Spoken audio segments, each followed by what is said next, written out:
Abdul Aziz itu adalah Umar Abdul Aziz bin Marwan bin Al-Hakam bin Abu Al-As bin Umayyah bin Abdul Syah bin Munar. Nah, Abdul Aziz ini lahir pada tahun 61 Hijriah pada masa pemerintahan Yazid bin Muawiyah, khalifah kedua dari Bani Umayyah. Nah, Umar bin Abdul Aziz ini merupakan khalifah ke-8 dari khalifah yang memimpin Bani Umayyah. Pimpinannya dianggap yang paling sukses di sepanjang sejarah karena Abdul Aziz ini memerintah sesuai dengan sistem kepemimpinan Khalifah Rasyidin. Tapi Umar bin Abdul Aziz ini tidak memiliki usia yang panjang. Dia wafat di hari Jumat di 10 hari terakhir bulan Rajab tahun 110 Hijriah pada usia 40 tahun. Usia yang masih relatif muda dan masih dikategorikan usia produktif. Namun di balik usia yang singkat tersebut, ia telah berbuat banyak untuk memperadaban manusia dan Islam secara khusus. Ia meninggalkan harta warisan yang sedikit buat anak-anaknya. Yang anak laki-laki hanya mendapatkan jatah 19 dirham saja. Sementara satu anak dari Hisyam bin Abdul Malik, khalifah ke-10 di Bani Umayyah, mendapatkan warisan dari bapaknya sebesar 1 juta dirham. Namun, beberapa tahun setelah itu, salah seorang anak Umar bin Abdul Aziz mampu menyiapkan 100 ekor kuda lengkap dengan perlengkapannya dalam rangka jihad di jalan Allah. Pada saat yang sama, salah seorang anak Hisyam menerima sedekah dari masyarakat.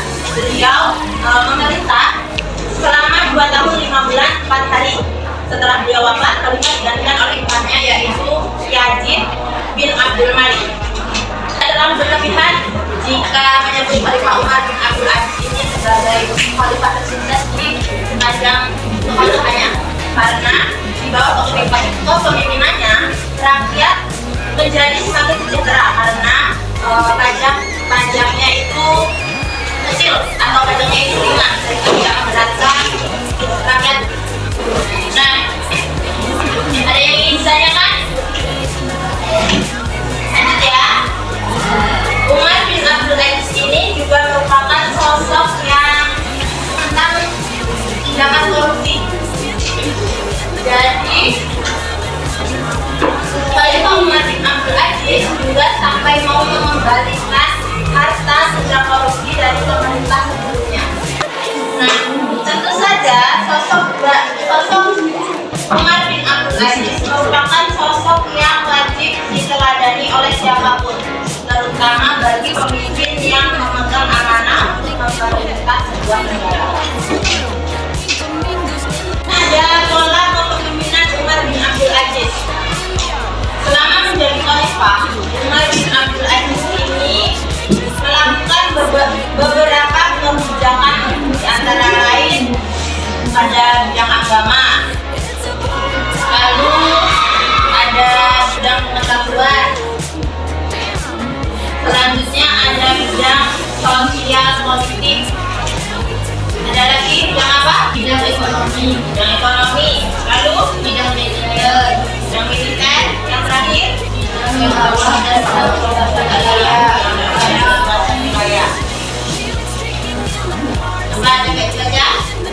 menghidupkan kembali ajaran Al-Quran dan Sunnah Nabi.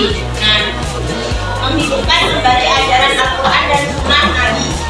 Khalifah menitik beratkan penghayatan agama di kalangan rakyatnya yang telah lalai dengan kemewahan dunia.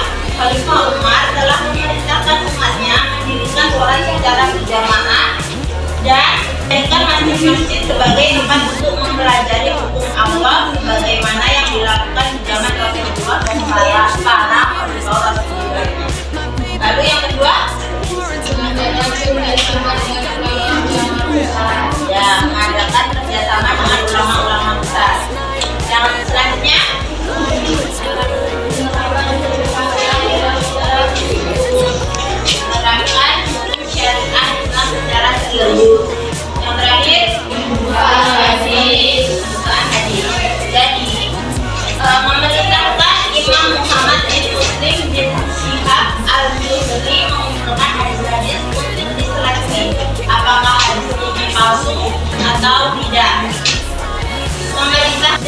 pengetahuan ada apa aja? Silakan terjemah. Lalu jangan sekolah berat.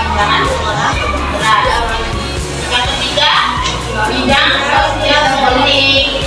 Ada apa aja? Menerapkan politik yang adil, membentuk tim monitor, memecat pejabat yang tidak kompeten, meniadakan pengawas pribadi, menghapus celah-celah sosial antara Muslim Arab dan Muslim Arab, menghidupkan kerukunan dan toleransi beragama. Nah, itu dari bidang pengetahuan. Selanjutnya di bidang ekonomi.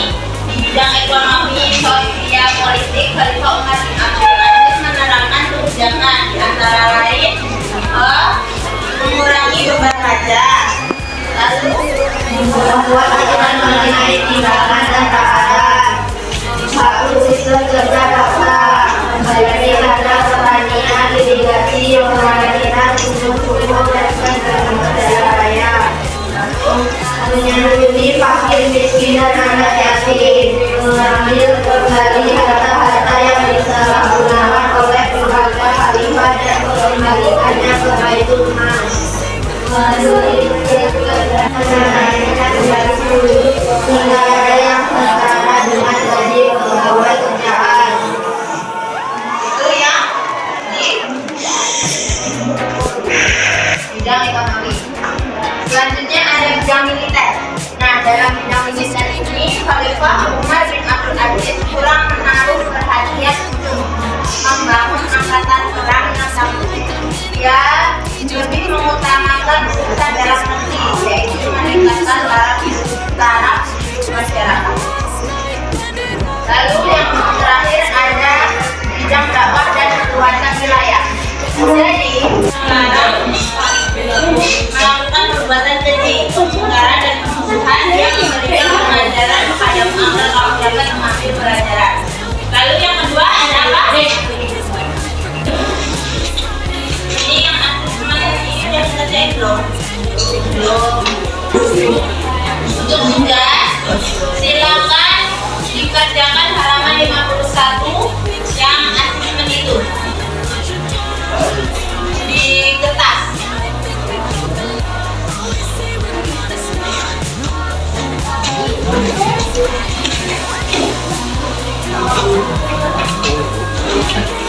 Untuk waktunya sudah habis, ini dijadikan PR dulu ya.